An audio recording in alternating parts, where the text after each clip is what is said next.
Hello! For today's video, magluluto na naman tayo ng quick meals. So for this edition, meron tayong leftover na lechong kawali kagabi. So gagawin natin siyang sinigang na lechong kawali. Okay? So una, painitin natin yung pan. Tapos lalagyan natin siya ng mantika. So yung edition ng sinigang natin, ginigisa muna natin yung sibuyas. Yung vegetables, kasi usually yung iba binoboil lang eh. So sa atin, niligisa lang po. So, ngayon mainit na yung pan. Kasi pinainit ko na yun. Lagyan natin ng sibuyas. Kumakantik. Okay. Lagyan ng sibuyas.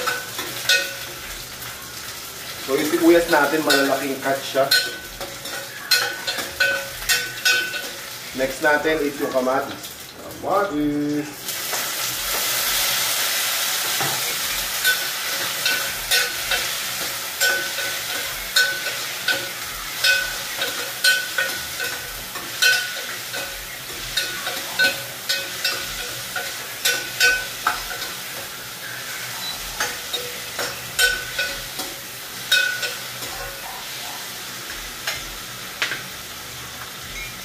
Next natin is yung lechong kawali leftovers. So, konting gisa lang kasi luto naman na yung lechong kawali.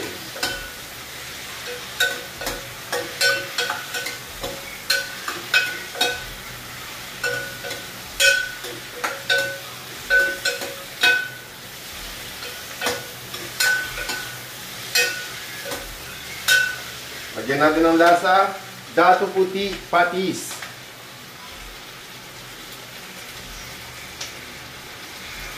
So yun nga, tansya-tansya lang dahil hindi naman tayo toong chef.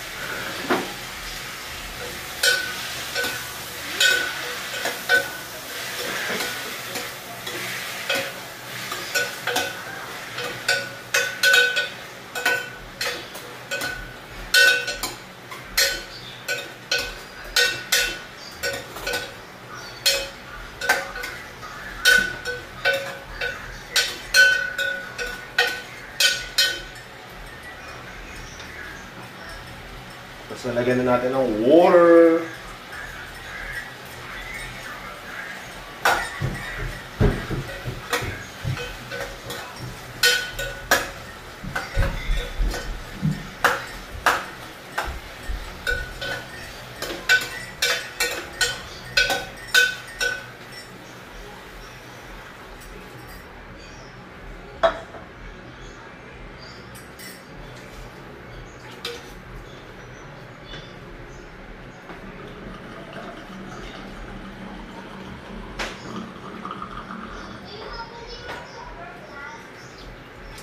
So dahil mahilig tayo sa sabaw, no? Mga tatlo at kalahating basong tubig.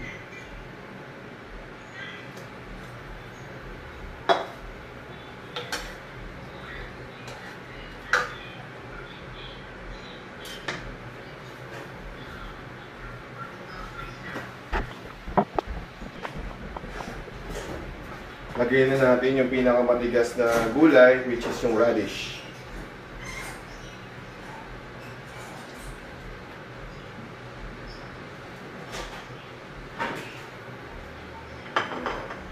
So, antayin natin ulit.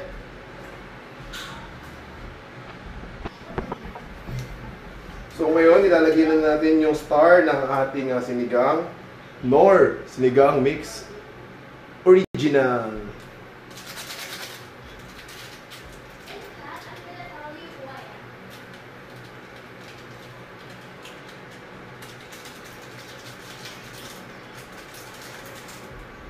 Yan, antayin lang natin kumulo.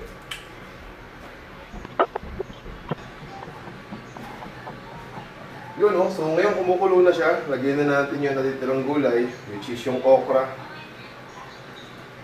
Okra. Then ito mamaya. So kung napapansin nyo, no, wala tayong sitaw sa katalong kasi hindi gusto ng anak natin yun. So inaayos natin yung luto natin based sa kakain. So maya-maya na yung okra, ay yung yung sita, ay yung yung kangkong, ito ko yung kangkong, kapag malapit na maluto. Antayin natin ulit. So ngayon, kumulo na siya ng todo, lagyan na natin yung last ingredient natin na gulay, which is yung kangkong.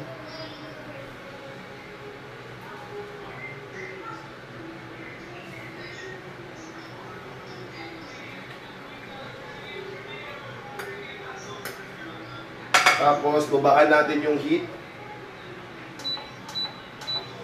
At takpan natin. Tapos mamaya, tingnan natin yung finished product.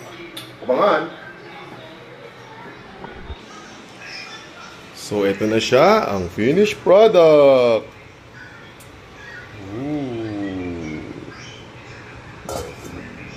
Nga, no? Quickie Meals number 3 dahil wala yung tita natin at lagi tayong leftover meals na niluluto. So, this is Coach H-Bomb out!